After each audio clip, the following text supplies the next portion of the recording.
manipulating your emotion. Look at the Rolling Stones. Look at any rock group or any group that makes money selling music.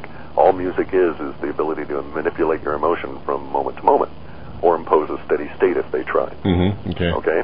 Same thing with the entertainment industry. Same thing with advertising. Now, these days, same thing with government-paid stooges who are writing articles attempting to manipulate emotions and set a context that does not really exist for you to have those emotions in so that you'll perform as they would want you to. Again, if you're not controlling your mind, who is? Yeah, because somebody is if you're not. Correct. Absolutely. And they're right. attempting to do it with drugs. They're attempting to do it with, and I'm both pharmaceutical and illegal. Yeah. I grew up and had the fortunate experience of growing up an extreme minority. That is to say, a white guy totally encapsulated in a black world down south. Mm-hmm. This occurred at a time when the whole of the South was going through the integration issues. Right, okay. As a result of which I had a very clear view of things. And my insight into how things worked from the black perspective was extremely heightened. Even though I'm not black, that's not an issue at all. Mm-hmm. And the people I associated with had a perspective that was 100% valid and basically not understandable from any of the whites that lived around them. And so the dichotomy was very clear during this period of time. As a result of that, I have seen that, again, it would appear that there's an invisible hand whose, if we don't go to intent, whose apparent goal is to deprive the black community of their best minds through increasing stressors placed such that certain easy options towards drugs and other behavior that's against their own interest will appear attractive. Does that make sense? Yeah, it's not like they're being pushed into it. No. It's like they're being very subtly set up and manipulated en masse, yeah. as are the whites for that matter. Sure. And I think manipulated is a very good term for it, too. And the same tactics have been applied in Appalachia with OxyContin. The same tactics are being applied on both coasts now with meth. It's an insidious pattern, and it's one that is organized, visible if one knows where to look for it. Where does it originate from, Clif? That's a real good question. It does not appear to have any natural point of origin. Who owns the opium fields in Afghanistan now? Who owns them or who controls them, or is that the same thing? The same difference. Yeah. We don't. You and I as the citizenry, with our children dying over in Afghanistan, with the children dying in Iraq, we do not control our destiny. We do not control our destiny. Mm-hmm. Okay, and the people in the military, I have an extremely binding relationship, a very karmic relationship with the military in all aspects on a personal level. And this arises as a result of suffering, growing up under it. And I would never see my brothers and sisters, peers, fellow citizens, cousins in the military these days, because I know they're being placed there by their patriotic emotions, which are being manipulated by cold-hearted corporate interests that would have the dollar interest be the driving use of the military as opposed to the defense of the country. Why do we have military in over 140 countries of the world if we're not attempting world domination?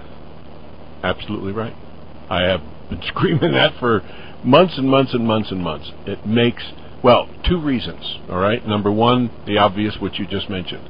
Number two is to ensure the total weakness of the United States. Because if all of our military is gone, then who could defend us in the event of an event? Okay, let's stop there and let me say that having been through a great rigorous amount of military training, and I don't mean to intrude, I have to use a bit of my analytical mind and say, as opposed to the creative, and say, well, there's a problem with that precept. And that precept may be true, that the idea is to weaken us, and that the citizenry also weakened with neurotoxins like aspartame and Splenda, sure, and so on, right, and weakened by a poor education system, stress, and emotional triggers such as video games that prey on their darker reptilian mind. Okay, maybe those guys wouldn't resist if there was no military around around and the country was to be invaded.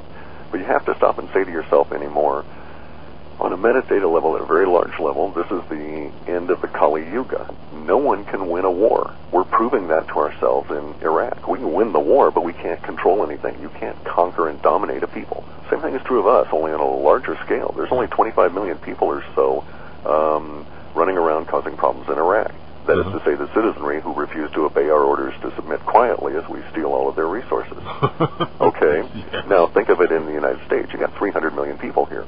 Yeah. Plus, on top of that, you got at least 80 million guns running around. I think we're the most heavily armed citizenry on the planet. And a lot of us are fairly raspy. Cliff, there are over 300 weapons in the United States. 300 million weapons. Yeah, 300 million. Okay, Right. and I'm just talking guns even, right? Yeah, right. Okay, so imagine the situation where we could be invaded. Let's hypothetically impose on our good friends, the Chinese, to act in this hypothetical arrangement as the invaders. Yeah, Because they have a lot of people, and that's what it takes. So they get tons of ships, and they sail across the ocean unmolested, and more or less sweep over us and quote, conquer us. Mission accomplished, a la George Bush. And they do this in, say, 9 weeks, because we got a good highway system, and they can go from coast to coast real easy. Okay, 9 weeks later. Well, now what's been accomplished? They may have 25 million of their citizens packed over here, armed to the teeth, patrolling with guns and stuff. Yeah. And all they've done is given us 25 million targets. Well, that's one way of looking at it. That's the way the world operates now. Because people, since the times are changing, and these cycles are something the manipulators are aware of. They're attempting to do things before the cycles close windows on them. And I think one was a very stupid attempt to do some kind of an oil grab on the part of some people who are thinking linearly within a cycle, just as all the cycles are closing down. And it's quite true. I do not care if most of the citizenry of the United States, out of that 300 million, I don't care if, say, 250 million are nebbish and never do a thing. Right. All I have to say to you is, if the United States government and citizenry can't control the gang problem, I don't expect the Chinese to do so. Well, the gang are going to take this as a power vacuum and a good opportunity to go on out and seize turf and territory. Yeah. Plus, they're going to be real raspy about someone interfering with their business. The Chinese would not have the ability to occupy us in a safe, non-deteriorating condition that they would consider to be success. That's an interesting approach, just the gang aspect. If indeed the gangs themselves that we see around us are truly... Yeah, you think that they're going to put up with the Chinese imposing roadblocks on their drug traffic? I don't think so. If it is a natural, let's say, progression of society, and that they are not backed by certain factions of the government to keep a degree of unrest going on all the time. See, I'm just not as trusting, I guess, of the government as you are. I'm trusting of the government in its predictability. Okay. Okay, and of course we have to acknowledge there is layers and layers and layers of government. And some levels become increasingly unpredictable, especially as you get to the politician layer. Right. Because they're influenced by things where their boundaries are fewer. But under the circumstances, I still stand by the math. And I have great authority with this. I have Alexander the Great, I have Julius Caesar, I have a whole lot of these great thinkers who are actually did it in their time. That is to say, conquered and held territory. Yeah, right. They could do it.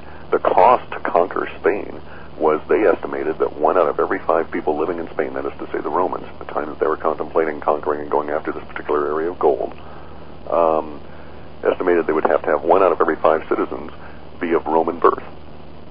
Wow. Yeah. The Chinese now, the Chinese population is very diverse ethnically, and even more so when you throw in the religious components. But at least 160 ethnic groups that are easily identified. It's not a homogeneous Han people throughout, as much as the Chinese used to want to portray that. So they've got their own internal problems, and the Chinese have a very tight control on their media, yet stuff still leaks out. the Chinese government is constantly running against battles where they're moving Han Chinese racial groupings into outlying areas, attempting to get basically to that 1-to-5 ratio where they'll have stability and still be able to impose order and control. And thus recently we've seen they've run counter to that trend, that they're run up against a counter trend, which is more Aquarian age, if you will, more decentralized, more local, more tribal. And they're getting big riots all over the place, and they're having some real fractures appear in the homogeneous face they would paint to the world. So much for the Olympics, huh? Well, it's a funny situation, you know, because of course the Han are most in control, so Beijing and that area I would think would be quite safe. Yeah. That's not really the issues. They now have the other issues, of course, with bird flu, deteriorating power systems, ecology problems, et cetera, et cetera. But Clif, how would you, or what would you suggest? Let's say that some people would like to become self-sufficient, knowing some of the things that are going to happen. Number one, how do you think the best way people could become self-sufficient, could begin to rely more on their own resources and ability rather than relying and becoming totally dependent on the federal government or even the state government? Well, you run into that level all over, and I'm not by any means an expert. I do live a certain, as George Ure says, light footprint manner. So I know a whole lot about being more independent from the grid, this kind of thing, have solar panels. For instance, I cook my dog's food in a solar oven today, as cooks my wife's dinner that way as well. So free energy, right? Let's say that we want to speak to the issues there. Mm-hmm. Well, actually, one thing to do would be to go and see George Ure's site. He's put a lot of thought into this. How to be independent, the economics involved, how to get yourself to the point where you can economically even consider it, etc. There's a great many ways, and it's very diverse, and it's going to depend on where you're at. For instance, you may decide that, well, you're going to start doing blueberry production on a 1/4 acre of land. Yeah. It's feasible to make money at it. Oh, you betcha it is. Okay, so that gets you started. You're industrious, you take that and you go. There are also other ways to start just where you're at. You've got a big, nice house, and unfortunately, you're about to hit a period of time, if you're in the East Coast and in certain other areas, where it may get extremely bitterly cold, because we may run into what Isaac Asimov called natural seasonal oscillation shortening, to where we would lose spring and fall, and we would have essentially summer and winter. And when it transited, it would be very cold and bitter. He saw this leading up to, as a natural part of what we now call global warming, leading up to a point where we would flop from one stage to the other and stay there with some stability for some period of time. And he, for a great many reasons, really hoped it would be an ice age, because it would give humanity a much better chance of survival as a species.